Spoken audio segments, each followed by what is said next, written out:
So you're working with Mad Cave Studios, of course. We got the first issue right over here in Nottingham, of course. We get that. Love it. Nice. Yeah. Love the artwork, man. It's, excellent. I haven't had a chance to actually read it. I only got it 2 days ago, but been checking the artwork since we've kind of been interested in getting you on the pod here, kind of thing. So, quick question on that: what's your influence in terms of your art? Because your art style is I really enjoy it. I'll put it that way. Well, first of all, I'll say this to my good friend David Hazan, the writer of Nottingham. I always say, you don't need to read it. Just look at the pictures. It's comic books.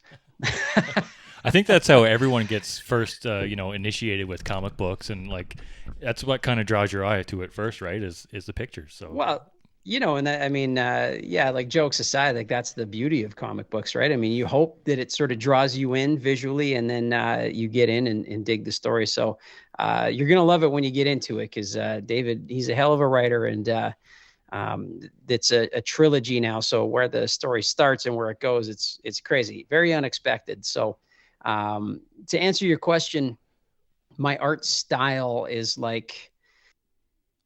I spent a lot of years trying to be other artists, which I think most artists do, right? You have your influences, and you're first I wanted to be Todd McFarlane, and then I wanted to be, Mike Mignola. Then I wanted to be Sean Gordon Murphy. And then I wanted to be Jason Sean Alexander. And then at some point along the way, you realize you can't do any of that. You start to embrace what's coming out of you. And if you look at my stuff, I think there's pieces of my favorite artists in there. I love lots of heavy blacks. I like a lot of inks and that kind of stuff. But I started to just kind of relax and let it just sort of happen. And you realize I can't do Mike Mignola stuff. He sees things a certain way that my brain doesn't work that way. So I have elements of all of that stuff. And then I just, you'll find that the art changes in Nottingham quite a bit between the first series and the second series. And you start to see my growth kind of, and less growth and more just me getting comfortable with who I am. Starting on the end of book 4, start of book 5, I started to hit this rhythm where I was starting to kind of feel I don't know if any artist ever looks at their art and says, oh, I really like this, but I started to feel I'm getting comfortable here. Yeah. I see a style emerging that's kind of my own thing. And so I just kind of been running with that ever since. So like I said, I'm not a big fan for myself. I'm not big on really clean art. I like it messy, sketchy, kind of, dirty sort of gritty stuff. So it kind of happens naturally like that for me. So that's where my art kind of comes from. It's all of my heroes put together, and then just sort of let my own kind of internal compass take over as well. I think, that's the evolution of human behavior. I think we always look to something that we're inspired by, and then we kind of develop our own style from that, whether it be music or art or whatever. So it's definitely, I like the grittier stuff too, right? That's more my style too. I like that. It's more visually pleasing. It's more it definitely draws you in, and definitely is more of a kind of a, the it factor and whatnot. I appreciate it, man. Yeah. And it is I think that's the thing about art, right? You could sit around all day debating about whose art is better or who you like better, but it's the beauty of art. It's personal preference. What do you like? You open up a book and it just speaks to you, and that's, I love that. I love, I discover new artists all the time where, you look at it and you're just this is just hitting me somehow, and maybe it's an artist that has a style that traditionally I don't usually like, but it starts to speak to you. So I love that. Yeah, I love it. It's very subjective, obviously, but man, that gritty stuff has always been, I'm a rock and roller. So it reminds me a lot dark of and gritty is how it goes. It just kind of comes out that way. Yeah, it reminds me a lot of 90s, like early mid '90s kind of Marvel comics and that kind of thing. Like when like I guess McFarlane I think like was kind of I guess drawn for them too in that Spawn, case. got that Spawn style thing, you know, like all that's like I was really big in the McFarlane back in the old day kind of thing. First, when he came like on his own, like I mean I didn't even really know who he was when he was kind of doing Marvel and stuff like that. But when he came out with Spawn, of course, now I was like, oh shit, now we're onto it. Like that was cool, right? So that's what it kind of reminds me of. It's got that kind of like you say, thick lines, a little messy. Looks like you just kind of put the paintbrush down kind of thing versus trying to draw that perfect line or whatever. It's beautiful. Oh, exactly. And, you know, it's crazy when you think of that era and I think of my influences. I mean, you know, I was when Spawn was coming out and all that, those kind of books were coming out, the Image era, I was like 12, 13. And then that's also when like Soundgarden and Alice in Chains were hitting. So there was that early 90s. Somehow it all felt kind of the same to me, right? Like, you know, it was this. Damn it. I love it. It wasn't clean. It was like, so I put that together not long ago where I was like, oh, my tastes in art and my tastes in music were really formed at that time, right? And honestly, they have very similar elements, the music of that era and the art styles of that era, like totally.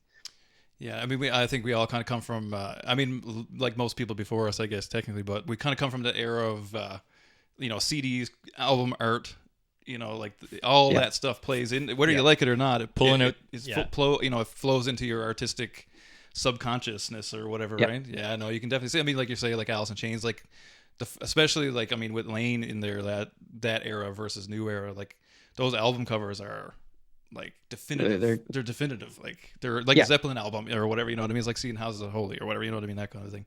It's as the great Robert Plant did say. Everybody nicks it. I mean, that's what happens when you have something great. I mean, it's, you know, you see that in the eras of music, the eras of comic art and writing is like this thing hits, then everybody wants to be that. And I mean, rightfully so. If something's in the world of commercial art, if something's happening and people are getting paid, everybody wants to get paid. Exactly. I mean, it's like a very, you know, music art.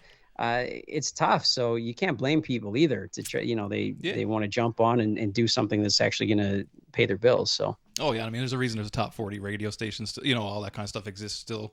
People like that. Exactly. Familiarity is, you know, it's comforting or whatever. Right? So absolutely. People like it. Absolutely. So speaking of, we're going down this road, like so early on in, like say we'll stick to the kind of the drawing aspect of it for now, but like who or what time frame did you start getting into drawing? Like when was that kind of like, or was it always around kind of like it's one of those things? For me, it was always around. Like I was man, you interview like 1,000 comic artists and you get 1,000 people saying I was the kid in the back of the class drawing, you know, drawing and doodling and stuff. Cause that's just always the way my mind worked. So I'd always been drawing as a kid. And then I think around that era that we're talking about, I started to think like, oh man, is this something I could do? Like, you know, and still in that era, you know, you're emailing, you're mailing your submissions off to like DC and Marvel and stuff. Yeah. And so very different kind of era, but I was doing that for a little while in my late teens and thinking like I wanted to do comic books. I wanted to draw comic books. And then I was also doing some acting at the time and started getting into music. And then obviously, you know, I've been in a band called One Bad Son now for 20 years. Oh yeah. So music definitely kind of took over everything, but I always knew that art would be there for me. Like the one thing about being a rock and roller is, you know, if you're Mick Jagger, it's cool to do rock and roll when you're like 70 or 80 because you've been doing it since you were 18. But if you're like going to try to be like a young rock and roller starting off in your 50s, it's a little tougher, right? So I thought to myself, if we're going to do music, let's go now. You know what I mean? I was probably about, I think I was early 20s when OBS started, and it was kind of like, this is the time to chase this dream. Like, let's do it. Let's do it as hard as we can, because it is like, you know, music is, I don't know, with the touring and all that sort of stuff. I mean, it's very, it's nice to do in your 20s. It gets a bit tougher as you get into your 30s and 40s. But so anyway, I knew that somewhere in the back of my mind, I thought like, no matter how music goes, I'll be getting into comics at some point. I just knew, because, you know, you can draw pictures until you're 150 years old. No one can see your face. They see your artwork, right? It's beauty. It's beautiful thing about it. But anyway, so I'd been drawing the whole time, and then I really got serious in about 2018, where I kind of hit this point of realizing, if you're gonna do this, you're gonna have to like put some work into it, right? Like learning storytelling and learning all the things that go beyond just drawing, you know, Batman pinups and stuff like that. So yeah, so at that point I put a lot of work into it. I entered the Mad Cave Studios. They do a talent search every year. Oh, cool. And my beautiful and talented wife totally encouraged me. She's like, get your shit in there. Nice. And because we were actually when I found the contest, there was only, I think, maybe 2 weeks left before it shut down, and we were getting married in that 2 weeks. But she was like, you got to enter this thing. Oh man. And nice.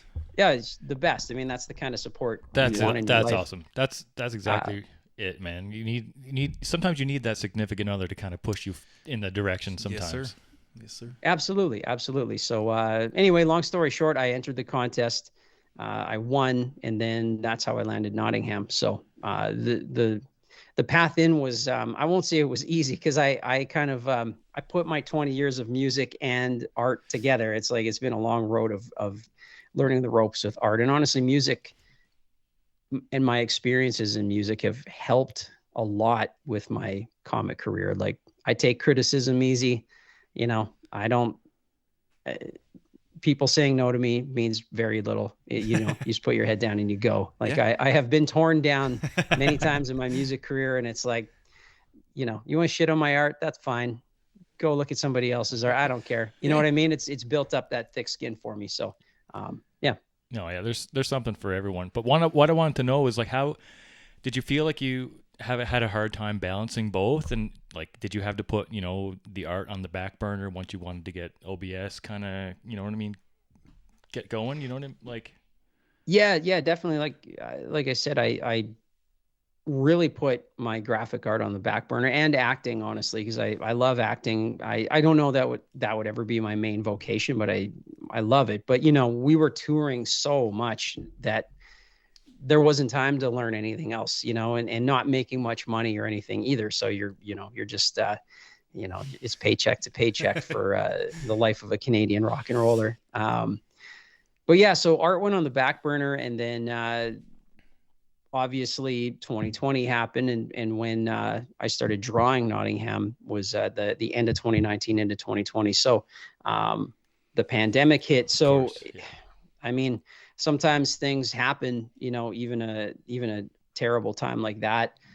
For me, it was like, okay, well, I can't do music. There's, you know, no touring to be done. So I was able to just like sit down and really, really focus.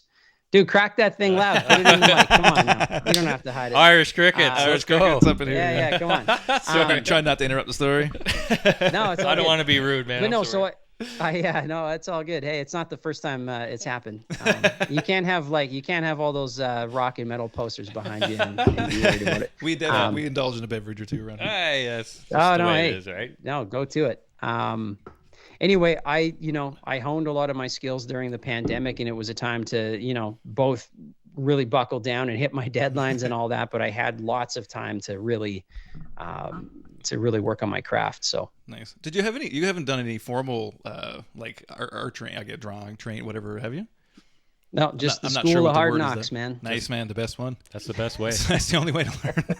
But I feel like that's the path forward if you want to create your own style. And not to take away from people who go to school. I went to school for music and stuff like that. But it's not to take away from it. But I find like the path forward most of the time is figuring it yourself. Well, yeah, and you know, it's funny because I'm glad you brought that up, because it's kind of a strange thing surrounding that. Like there's people that I know, they're very stuck up, and if you haven't done school, they're like, oh, you don't belong here, you know. And I heard that in music too. But then you get these other people that are stuck up this other way, where they're like, oh, like I learned the hard way, so somehow that gives me all this extra street cred. And it's like, the truth is, if you can draw and people buy your art, they buy your books, if they buy your music and come to your shows, the path that got you there matters very little. Doesn't matter. 100%. Yeah. You know, I don't think they can 'cause I teach know- passion like that, right? That's something you were born with, and something you did, like you were in grade school, like that. You can't teach that. Absolutely. And, you know, like, no, I didn't get any formal training, but I know artists that have had formal training, and they've developed a great style because they've kind of, you know, they've come out of it and then really dug into, you know, finding themselves. And of course, there's a danger, I think, sometimes, not just with school, like, you know, there's programs like the Kubert School of Art and that sort of thing. And I think that if there's any kind of danger in it, is that, like, you don't want to come out just looking like everybody else. And I find that in comics, just like music, where it's kind of, we're going to push you to what's selling. You know, we're going to, if you want to draw Marvel and DC, it's got to be house style. And that's maybe true in some cases if you want to do DC house style, but it's like, I'd rather draw Batman with my style than anybody else's if they hire me. And if they don't, well, you know, I'd still rather be myself. Same with music. The band and I, we always said, I'd rather fail as myself than succeed trying to sound like somebody else. Right. Yeah. So yeah. No, that's awesome. I know, and we do want to get on the OBS train here, because I mean, it's been 20 years. You and Kurt have been just grinding, That's just right. doing it together. Like, Banging away. it's so awesome to see, like, two guys who just follow their passions and do what they want to do. And you've kind of done that through every kind of avenue of your whole life. It's inspiring, actually. Yeah.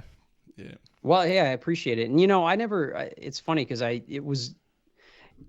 it's always just the way I've approached life. Like, if I want to do something and I really I'm going to do it until I get it. You know what I mean? It's like, we didn't want to just start a band and kind of screw around at home and, you know, have a little following. We were like, we want to be as big as we can get. You know, we want to live the dream as big as we can get. And we've had crazy experiences, like playing arenas and opening for the Rolling Stones, and same with comics, right? Like, I just have I've always had something inside that was just like, I don't want to do I don't want to do the smallest version of my big idea. Like, I want to do it to the max, right? So now in comics, so I'm, you know, Nottingham's been amazing. The third volume, there's one more issue coming out, I think August 28th. The big finale comes out. So, and right now I'm doing my own series. So now I'm writing, drawing, and coloring this series, which, Nice. Yeah, privately, I took my wife aside and I said, I've officially bit off more than I can chew. Yeah, sounds like a lot. That's how you learn, man. That's how you learn. Yeah, man. No, good. Like, good. And I mean, good for you. Like, I mean, that's wicked. Like, I mean, that's technically your own, now it's your own baby kind of thing. It isn't, you know, you don't necessarily have to have somebody else's input, or there's not a guy kind of stand there saying, well, you know, it's nice, but if kind of thing, right? So that's sweet. And I mean, there's business in the art, I'm sure, but you know what I mean? It's more you than anything. Yeah, totally. And, you know, it's kind of neat because it is like, you know, I've done some solo stuff in music, and it's kind of similar in that, like, when I started doing a little bit of solo work, I realized how much I value the band and how cool it was to have a group of people around to bounce ideas off of. And honestly, to kind of go through the experience with is cool. And, you know, so comics is really the same. And honestly, like, I've been really loving doing this series. Like, I have had so much fun writing and drawing Prairie Gods.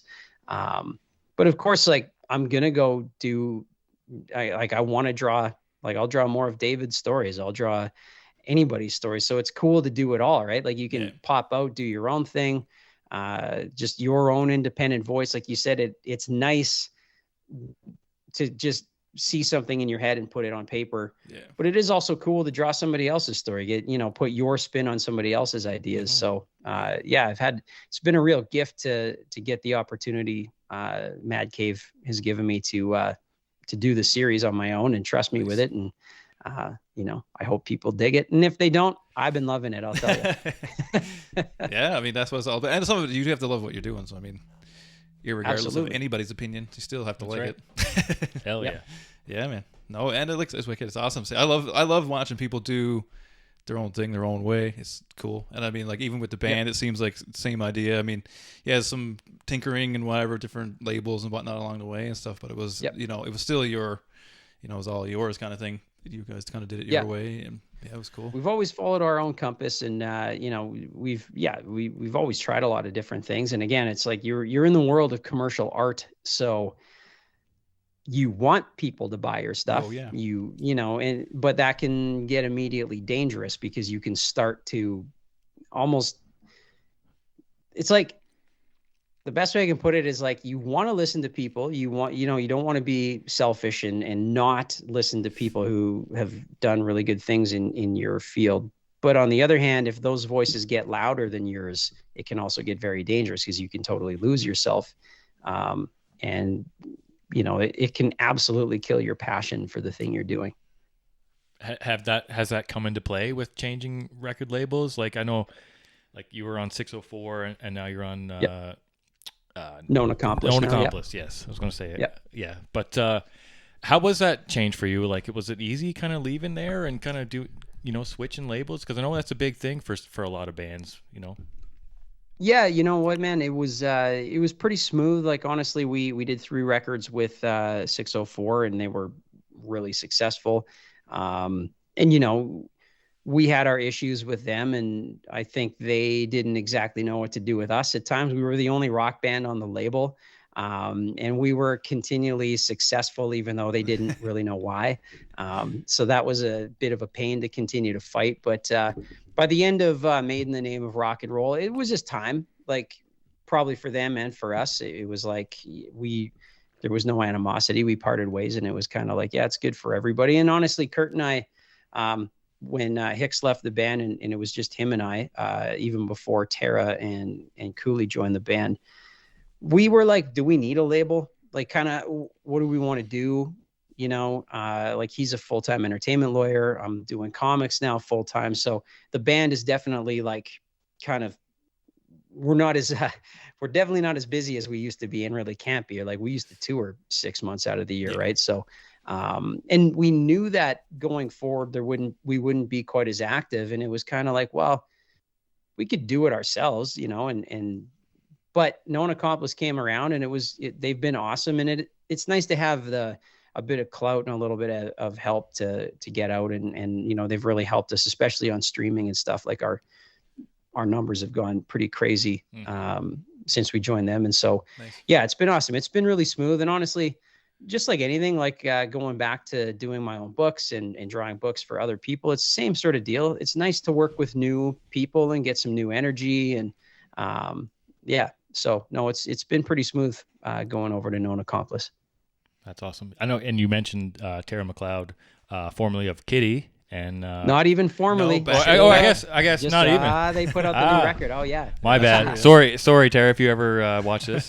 Probably not, but she's watching, and she will judge, and she will. No, I'm just kidding. No, that's okay. But she's the best. And Cooley, Ryan Cooley, he actually follows our podcast as well on Instagram. So shout out to Ryan. Amazing. Yeah, wicked. Yeah. Cooley, how's that dynamic been to have those new members, and how's that given you like like new energy usually as new members do?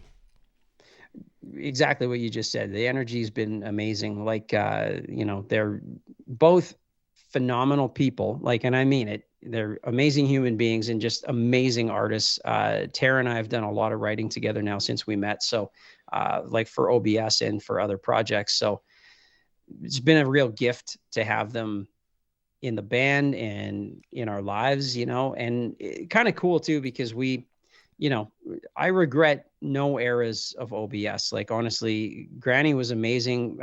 He was our longtime bass player, right? He was in the band for a decade. Hicks was there from the start, and he left just at the beginning of the pandemic. And it's like, again, no animosity there. It was time they were ready to do something else, and we weren't ready to stop playing. And so it was like, it was fine. And now with Tara and Cooley, it's been great because they're, again, new energy, right? Like, and that's not, I'm not shitting on the old energy. It's just, It's different, right? So just new. It was cool when we started to go in and write because, when you've been writing with the same people for, at that point, like 18 years, you fall into kind of how that is. So it opened up some new neural pathways, I think, for us to have some new people in there, new ideas and new ways of working. So yeah, it's honestly been phenomenal having them in the band for sure. And the shows they've been wild. Nice. So our fans, dude, OBS fans are crazy. Awesome. And we didn't lose one when things shifted. And yeah, it's been awesome. Even though we're playing less now, they show up, and we've been playing sold out shows, and it's been incredible. Well, here in Grand Prairie, we're dying to see you back here For sure. real soon. Well, we we're might have we're some in good Grand news Prairie, for so you coming up. oh, maybe a little inside scoop, eh? A little snap. Oh, snap. little All I'll inside. say is we might have some very good news for you coming up, Awesome. because our new EP comes out. I think we're shooting for sometime in September, so sick. we're gonna get a few shows around that. So we'll see if you get on the list. You know, we love Grand Prairie. Oh, I mean, yeah. we've been coming there Oh, since yeah. the beginning. So. Absolutely. I've heard yeah. a few tales on the pod. I've dug through the whole 10 episodes or whatever of the pod now. Got them in the week, Okay. so I heard Oh, all nice. about the Grand Prairie story and all that kind of stuff. Yeah, Grand Prairie's always been a funny. big It's supporter funny, of OBS, so Yeah, Yeah. Grand No, Prairie supports absolutely. the Canadians good. I will say that. Like, I mean, we're not even from here technically. Like, we're from Newfoundland, but since we've been here, I Okay. mean, it's very like the support is awesome here. That's one thing I will say. Yep. Yeah, really cool. Oh, that's cool. So you guys aren't actually from GP? No, we're from Newfoundland.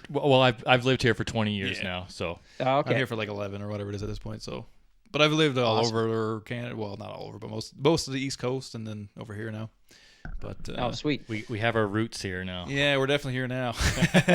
Oh, that's amazing. No, honestly, Grand Prairie's been great. Like they have always supported us. The people there have been amazing. They sold out our last show, and honestly, we were unsure about the last show that we did last year because we hadn't played there. I don't think we'd played Grand Prairie since probably like 2017, maybe. Oh, okay. It was a pretty good chunk of time, and man, they showed up. It was rowdy. Everything we come to expect from GP. So. Nice. Well, you still, I mean, there's regular airplay on Rock 97, Oh yeah, right? for So, sure. Yeah, for sure. you know, shout out to Ryan G from 97.7 Rock, and yeah, he's a big supporter as well. He is, so yeah, for sure. Yeah. We Yeah, I can't- heard a new Wait, if single they of- support you, are they sponsoring the podcast? Come on. Not Nope. yet, No, but not you yet. definitely could. Well, we'll work on that.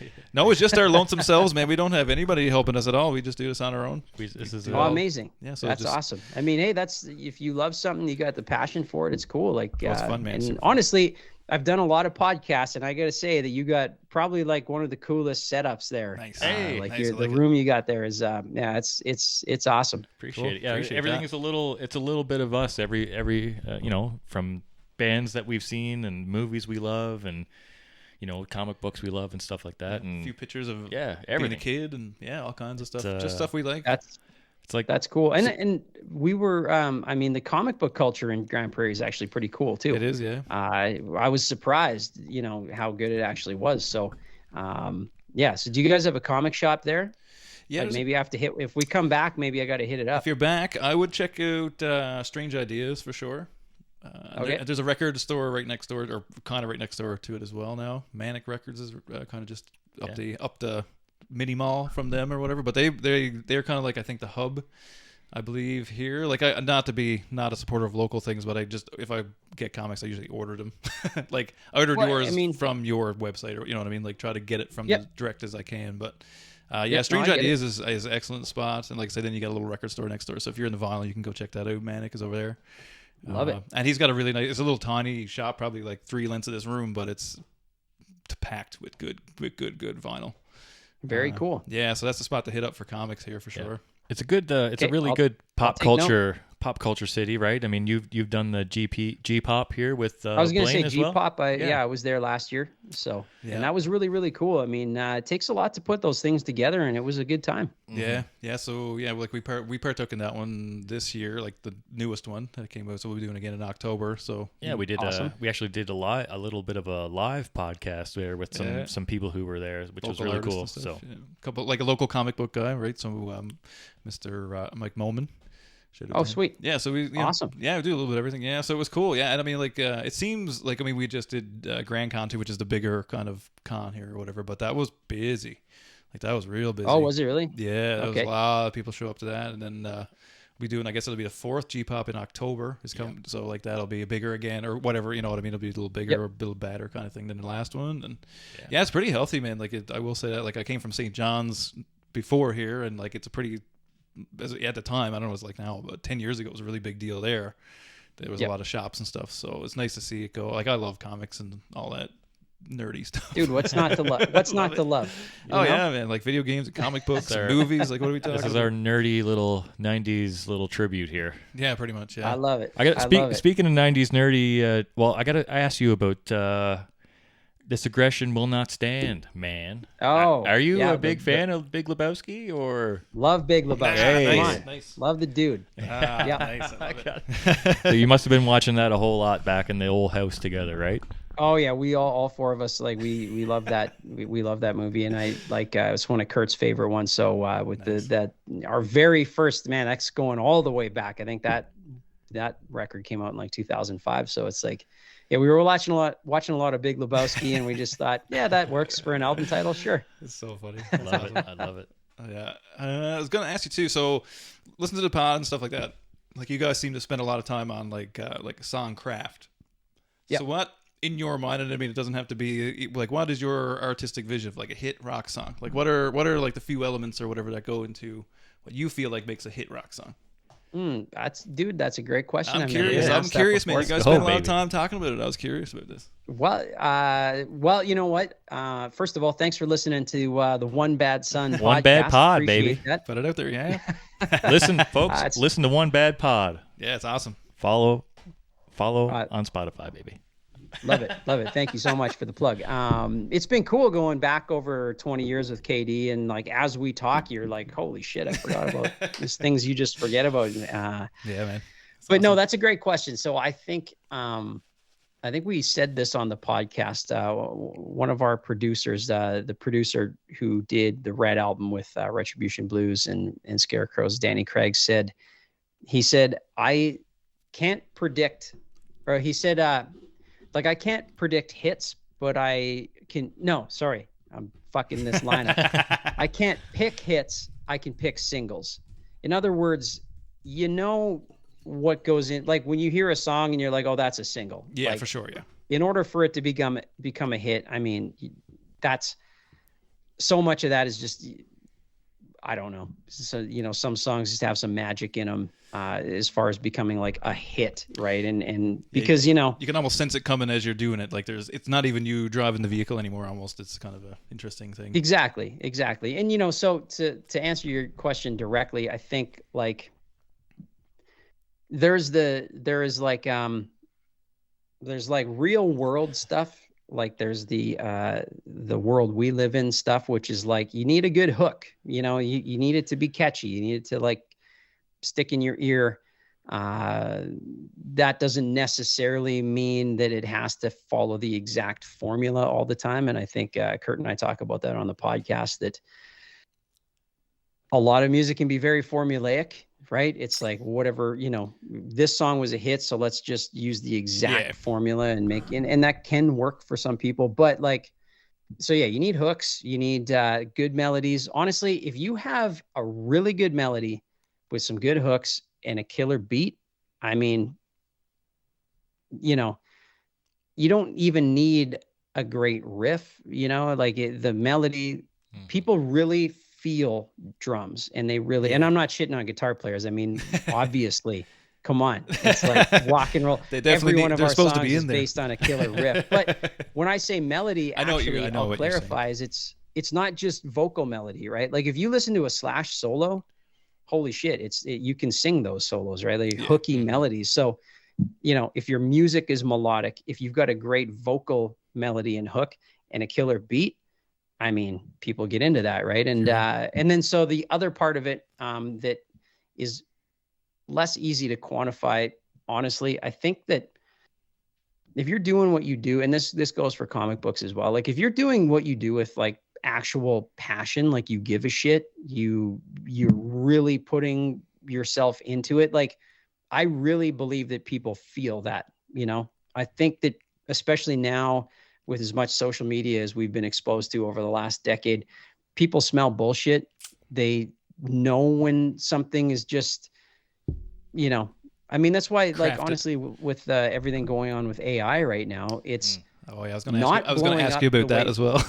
That was going to be my next question. That was going to be my next question. But I mean, you know, if people like to connect on a human level, and I think, you know, obviously, if you've got a hooky song and it's got a lot of those elements that make a hit song great, But I mean, you just feel it when, you know, I remember when Jagged Little Pill came out, Oh yeah. and you were just like, holy shit, Alanis is like, she's not fooling me. She's not bullshitting. Yeah. Like, oh my God, that she's got something to say. Like, you really, besides like, yeah, break the songs down. They're well written and Yes, really for sure. hooky and great music, but it's like, holy shit, this person is like giving it to me. And I think when you have that connection, man, then you got a hit song.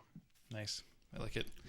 It's gotta be real, right? I mean, it's gotta be. We've talked about this before, but like on our own solo pods and stuff. sure, I mean, yeah. like you can't bullshit someone, right? And it's not gonna last if it doesn't make a connection, a personal connection with someone. And there's like this, I don't know how to explain it. It's like it's everybody does the same. I don't know how to explain it, but there's like this intangible thing. Like it just feels different, especially if you're creating it. Sometimes, like even if you don't necessarily let it out in the world, like you can tell when something's good, and you can definitely tell when something came out of nothing, if you will. Like I feel like very much so that ideas are out there for everybody, but you have to tune in to get it, kind of thing, right? You're just not on the station, kind of thing. It's for everybody, but you're the one who pulls it in, kind of thing, or whatever, right? So like there's something to be said for that as well, and I think other people feel that because it's like, this came from thin air, kind of thing, like when you stop and think about it. And it doesn't sound like the last thing I heard on the radio or in my playlist. There's these weird moments like that. I feel like, I mean, Zeppelin is a very much that moment, you know, the Beatles had that moment, all these, you know, classic bands, but people can feel that, and that's what transcribes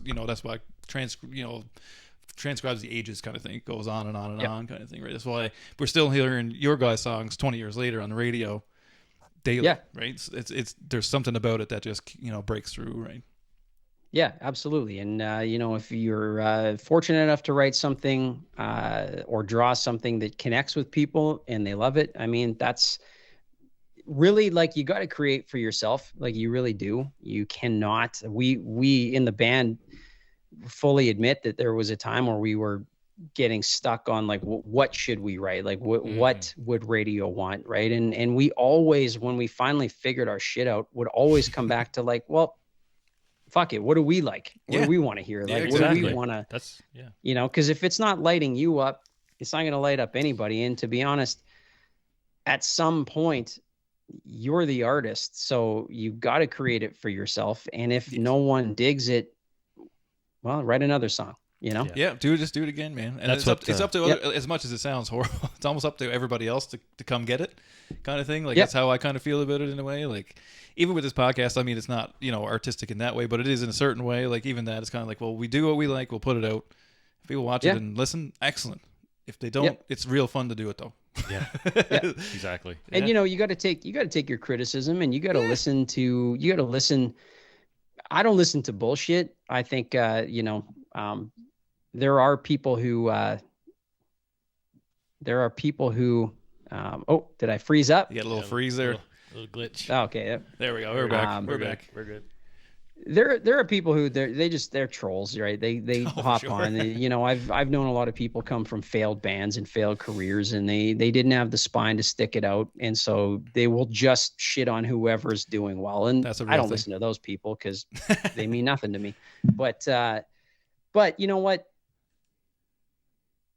If there's like, if you're getting feedback from people and it's kind of a consistent feedback, you know, listen, you're supposed to learn, right? Like the point of being an artist is to always get better. Like you can never be perfect. That's impossible, but you can always learn. Same with this podcast, right? I mean, 50 episodes later, like you learn some shit, curve, right? Like it's huge. Like we've listened to some old podcasts and kind of just cringe at what we were doing. And we've had a lot of hiccups and bumps along the way, but you know, like, you know, guys, like we said, like guys like Rick Rubin have said, like, just stop making things for other people. We're just doing it for ourselves. And that's what really is what's important.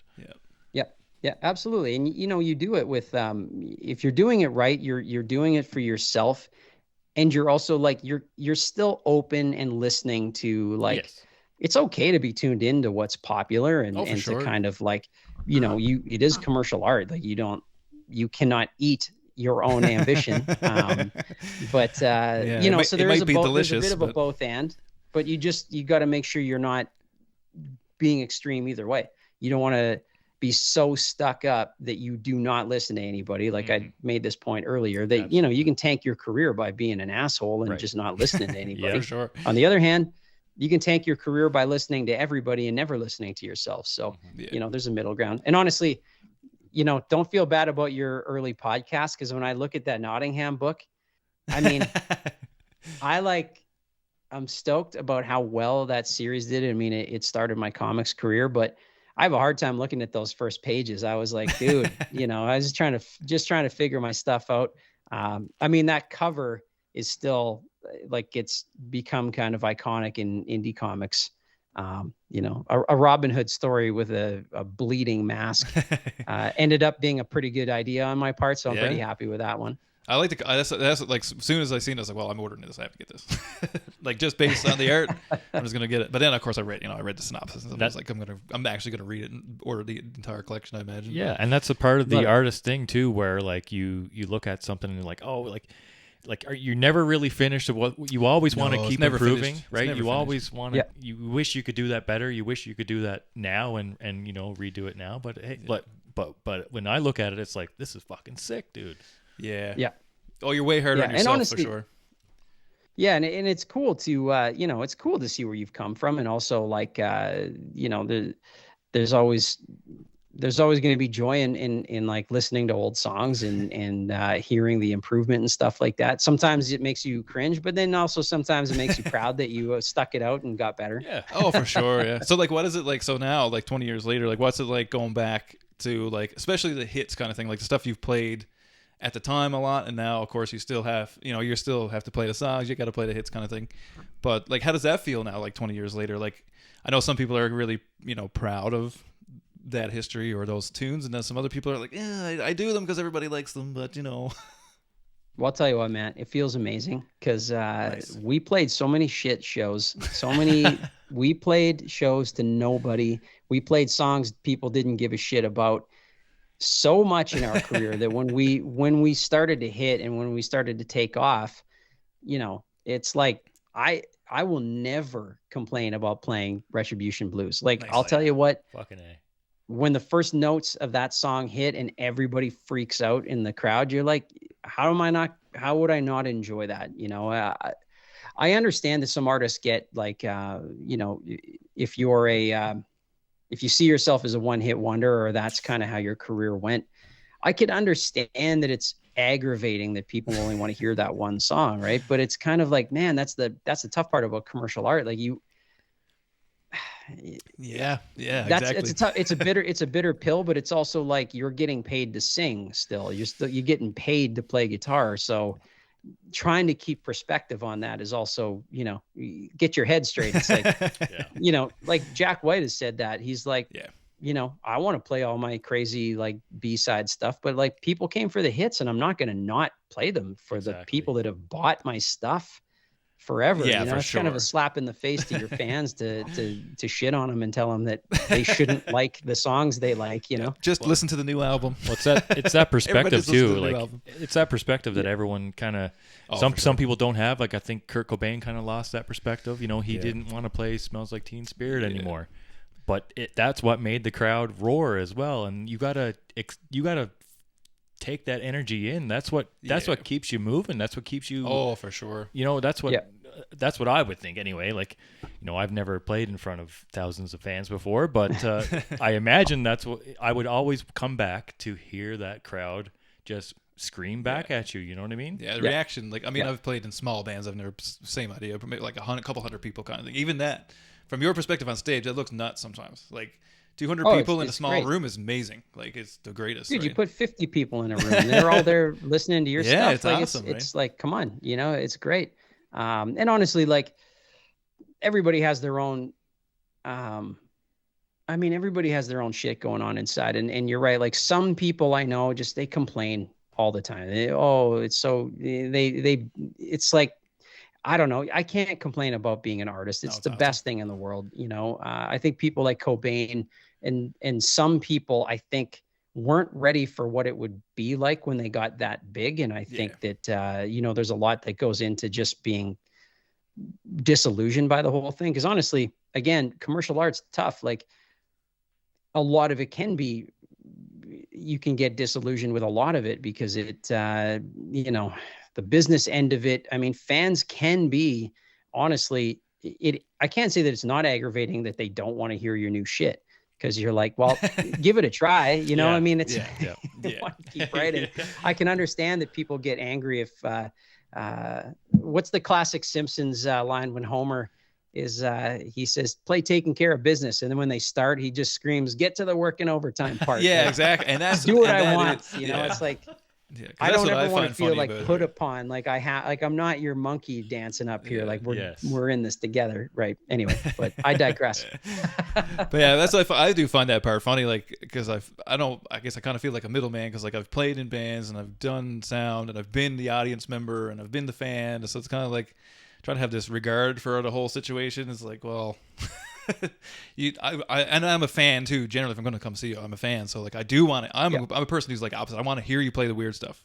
Like, you don't even have to play the hits. If you play like the weird stuff, the stuff, even like the funny covers that are only live versions of and stuff like that, like that's the kind of stuff I like to come see. But I mean, I know what I like is not for everybody else either, right? So I do expect to see the hits. And I think, speaking of Jack White especially, he does a very good job. Especially he kind of changes up his band a little bit and does odd things or whatever. He takes, like, even White Stripes songs, I mean, that are like from essentially the beginning of his career, or even like the Upholsterer songs, like, and still plays those tunes, but spins them in a slightly, I mean, they're totally recognizable, but it spins them in a way that makes it probably a little more palatable to him even. Yes. Which I feel like is something that a band should do. Yeah, absolutely, man. I think, you know, that's part of the game, is keeping it fresh for yourself. And again, you know, this whole conversation has really turned out to be about balance, right? You're kind of like, you want to give your audience what they want. Like you want them to leave the show feeling like they got their money's worth and they had a good time. On the other hand, you don't want to be like beholden to your audience, where like, well, we'll do anything you ask. It's like, just put it in we're the the comments. artists. We're gonna do our shit. You know, so it's like it's a give and take, and just it's a balance, right? Yeah, for sure. Because at some point, like you said, if you go one way too far, it almost feels like work. And then, like, who wants to work, right? You guys are doing what you love. You guys want to put out there what you love. You don't want to feel like you're working for someone just to please them, right? For sure. Yeah, absolutely. So we're kind of speaking on the human elements of all this. So we'll talk. I just want to quickly get into the AI thing, because I'm curious. I like this. I like to speak to artists about this, because this is kind of like, because I could care less about like guys who run Excel sheets or whatever losing their job. I mean, it's coming. that day was coming, regardless of how if AI came around or not. There was going to be automated things coming one way or the other. But what's your take on, like, I don't want to say do you feel threatened, but you know, does your job as an artist feel threatened, or whatever the word is by, like, because I mean, I don't know if you've seen any, like, even like the new video creators are nuts, like the things it can do. And I mean, it has no soul whatsoever, but it's crazy how visually appealing it looks, and the songs sound really good, and the artwork looks really good now. It's not like it used to be, it was just jumbled nonsense or whatever. But like, what's your take on all that kind of goodness? You know, it's kind of like it's difficult, right? Like, I mean, it's hard to fight technology, and it's hard to fight, you know, it's kind of like human beings are funny, because if they can do something, they're going to do it. Even if it's going to destroy shit, they will do it, right? It's kind of it's happening. So first of all, it's like, it's just happening. So what it comes down to with an artist is, like, first of all, I'd like to have a style that's un-AIable, where it's like, try to copy my shit, you're going to have a hard time, you know? So you want to, it kind of forces artists to really lean into their shit. And what it really comes down to in the end is that, like, you could complain about it, you could fear it, all of those things. But if people want it, they're going to get it.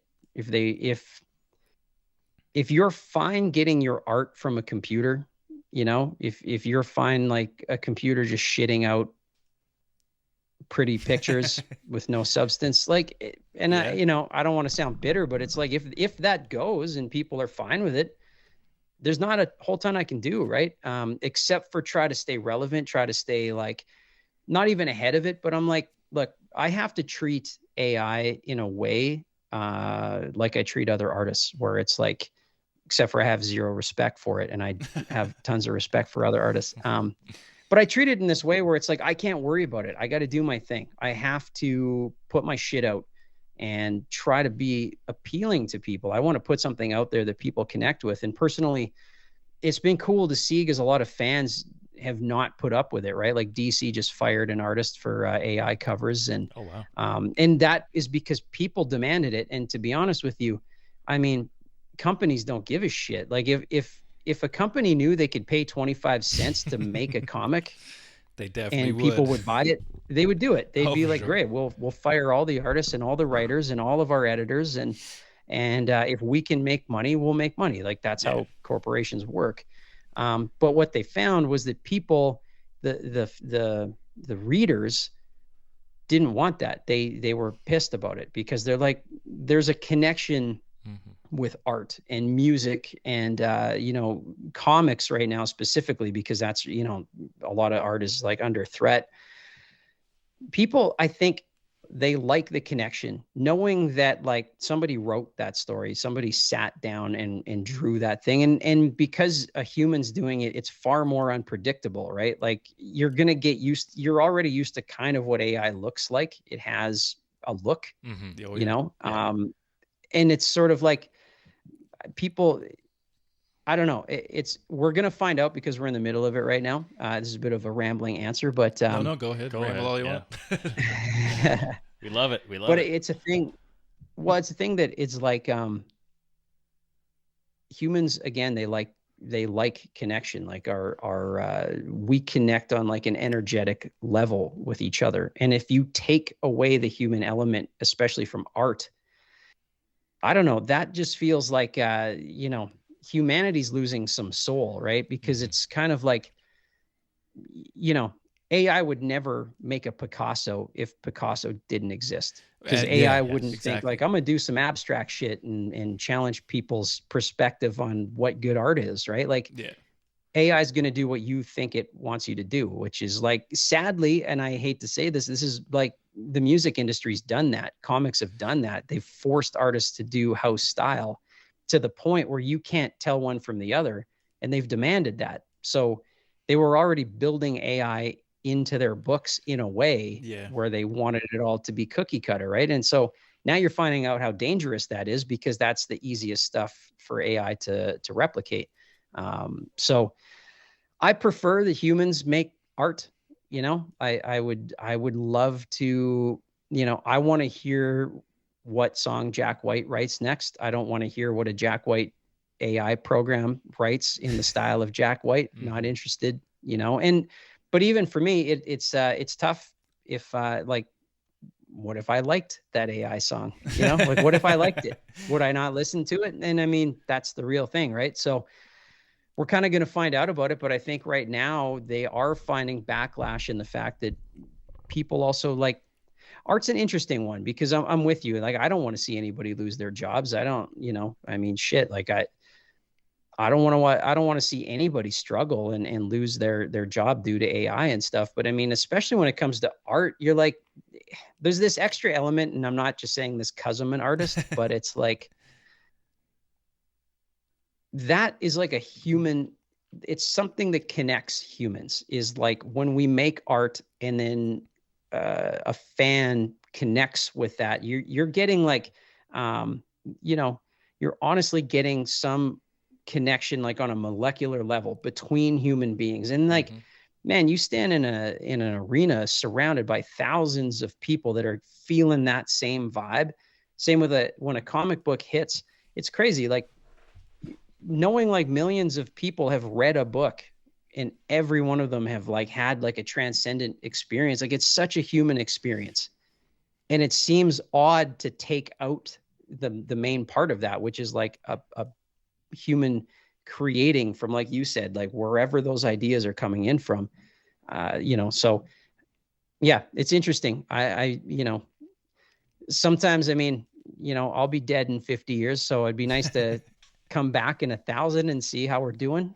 Yeah, I think that's the kind of I don't know. that is interesting, because I mean, I'm a tech person. Like, I like technology and stuff. And I mean, I'm not gonna lie, I use we use ChatGPT for stuff for doing Yep. podcast stuff because I mean it's easy to deal with and it makes things organized and like it's a two-man job here, so we're trying to stretch the limits of what two people can do in types of that. Yep. In their but also like I think humans have a interesting. bullshit meter in us that for sure sees when it's something is bullshit, but we also can't have AI on our podcast right now. You know what I mean? Well, that's just it because it's we only have gonna that return there is a connection information there, right? too, right? Like that's the part like you were talking about. It returns information essentially. Like it compiles it in a way it can put it back together, but it's just a really fancy internet search in the real trueness of it all. Like it just goes out and looks on the internet. And it's like, oh, well, these pieces are cool and these are top searches and does it all in a split second and then pumps you out whatever that thing is. But if you look, I mean, you're saying the art, visual art is especially not super awesome all the time. It takes a lot of prompting to get anything that looks reasonably close to something a human would even do. But the songs, and the same thing with the songs, like there is, even when you hear it and you see it, there's an element missing. It just is. Yeah. Like, you know what I mean? Like, and nobody can tell you technically what it is, but everybody says it. Everybody says it. You're right, because it's kind of like, when they started using like full CGI characters, not like, if you have the Incredible Hulk, that feels real somehow because like there is no Incredible Hulk. Yeah. You know what I mean? Yeah. There's no reference. You can sort of, as a human, you're like, that's not real anyways. And so I can sort of get there. But anytime they've used like a full CGI character to replicate a human, man, there is that like uncanny valley, like where you just like, there's no soul behind the eyes, right? Like there's something that you're just like, I don't. It's missing. This thing looks human, but I don't feel its humanness. I don't believe it. The movement's not exactly like it's just something always off about. Yeah, you just don't trust it. You don't believe in it, right? And I think it's it's like some primitive, like predator prey, I think, type of thing. It's like, well, that's not right. Like, you know what I mean? Like you can recognize another human because generally humans are nice in theory, right? But I think it's like a predator prey thing. It's like, well, there's something weird about that. It comes from the boogeyman. It's true. And we also like, not to get deep into the spirituality of it, but every human being in the world has had the experience when you're sitting in a room and somebody's in there. Like, like your wife just walked in or your friend walked in or your husband walked in, whatever. And you turn around and there they are. You didn't hear them. Yeah. You just, we're however you want to see your spirituality, whatever it is, there is something else making you up than just like, the meat sack that everyone looks at. The meat armor. But I think personally, I think there's something in that. There's just something that like, it's beyond my understanding, honestly, but it's kind of like there's something in there that we're not recognizing when it's fully just automated and you just are like, that doesn't feel like a person. That doesn't feel, I'm not connecting. Cause again, like a great song, you connect on like, you can call it a spiritual level or whatever you want to call it, but it is like, there's something else going on. It doesn't just sound good. It's hitting me somewhere else. Right. Like it makes you feel, it makes you feel, right? Like that's a strange thing for sounds to do. You know what I mean? In that context, totally. If you think of it as just sounds, yep. And now it makes me feel something. Yeah. As a dude with a piece of wood with some steel strapped to it with some magnets. Yeah, can make me cry, man. What the fuck? It's weird, right? Yeah, it's an incredible experience, right? It is super cool. True, and so I don't honestly like I don't worry. Like, you hear a lot of doomsday talk, like it's the end of the human race. I'm like, well, I don't know. The sun's going to supernova in like 1 billion years. So like we're fucked anyways, unless we, we get your head together. Like we're not immortal. Yeah. Well, we're all toast at some point anyway. I mean, that's just life. Yeah, man. But it is this thing where I'm like, if I worry about anything, is that like you're just a little worried about like the more we lose human connection. I don't know. Like, what does that mean? I don't know. Right. Like you're already kind of seeing it with social media. You see like, people only post the highlight reel of their life. It's like the filters and everything going on right now. That's a whole other conversation, but we're already kind of losing some sort of like innate human experience. Right. So if you're replacing all of your art and creative ideas with computers, I mean, hey, I fear the Terminator as much as anybody. Right. So, but I mean, I think that's just the thing. I don't know. Will people dig it in 100 years? Would I come back and, everybody's just listening to AI music and they're all happy and fine. I don't know. Maybe. Yeah, I don't know. I kind of look at it. I don't think so. I don't think they will be. I But don't think so. Whatever. No, but there's part of me that's always like, well, the kids will be all right. I don't know. There's always that fact. I always kind of, but I guess it takes the edge off it to a certain degree as well. But like, everybody, every generation before was like, oh, the kids, the poor kids. But we all turned out fine. We thought the internet was going to melt our brains and the Simpsons was going to ruin us and all these things, but I turned out more or less okay. Did you know that when the printing press came out, the powers that be were very worried about people reading all the time because it would make them lazy and it would make them, not go do stuff. So it's like it's same shit, different way all the time. Everybody thinks their kids are lazier than they were, and it's usually full of shit. But as long as there's a planet here for us to breathe the air and I think humans will figure it out. I think, and they've got comic books to read and music to listen to. So I think it'll all be fine. I think it's all good. That's right. Like I say, we survived all the madness. It'll be fine. It just looks different. I think it just looks different to people. Like you got nothing to look back on when you're 10 or 12, 15, and then you get old and you're like, oh shit, that was awesome, and this isn't. That's kind of just how it goes. But that's exactly it, man. That's the glories of getting older is that you identify with kids less and less. But then you're like, no one understood the shit I was listening. I remember listening to Alice in Chains and Soundgarden and people that are now my age being just like, this is garbage. Like 100%. What? It's so loud and so like I don't hear any melodies. I'm like, what? You don't hear? Don't you understand? Like you don't understand what Lane's trying to say? Like he's giving you his soul. Come on. Yeah, 100%. That was 100%. I know I'm off topic, but I watched the movie This Is 40 the other night, and when he puts the music, he puts on Rooster by Alice in Chains and shows it to his kids and his wife, and he's like, come on. He's like, this is fucking great. And his kids are like, this is so bad. And then they put on some other like kind of Nicki Minaj song, and they're like, oh, this is great. But like that totally hit home. I'm like, that is me, and I'm turning 40 next year, and this is it, right? It's my kids they kind of like some of it. I get those looks a lot. I'm not gonna lie.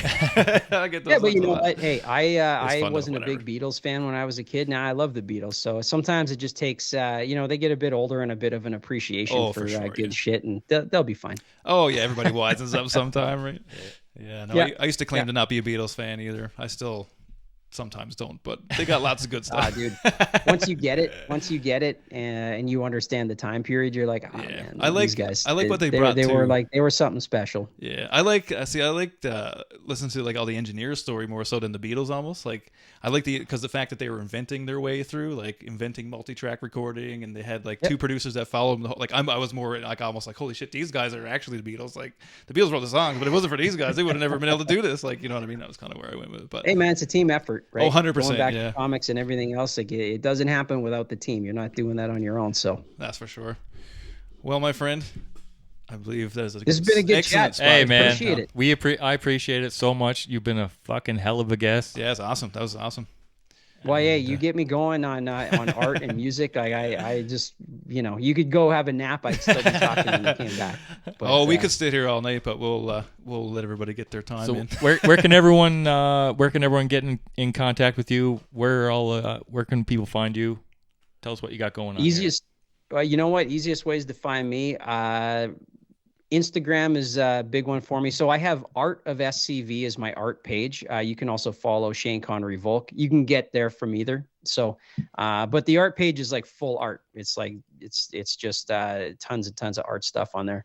So Art of SCV, Shane Connery Volk. You can go to my website, shaneconneryvolk.com. I'm on Twitter from time to time. You can probably still find me on Facebook as Shane Connery Volk. If you Google Shane Connery Volk, my shit pops up. Nice. But right now, Nottingham, the third volume, The Final Tithe is out. So issue 14 is on the shelves right now. Issue 15, which is the finale, it's a definitive finale. I'll tell you what, you should start reading that thing because you're going to cry your eyes out. I'm going camping this weekend. I'm taking that with me. Awesome.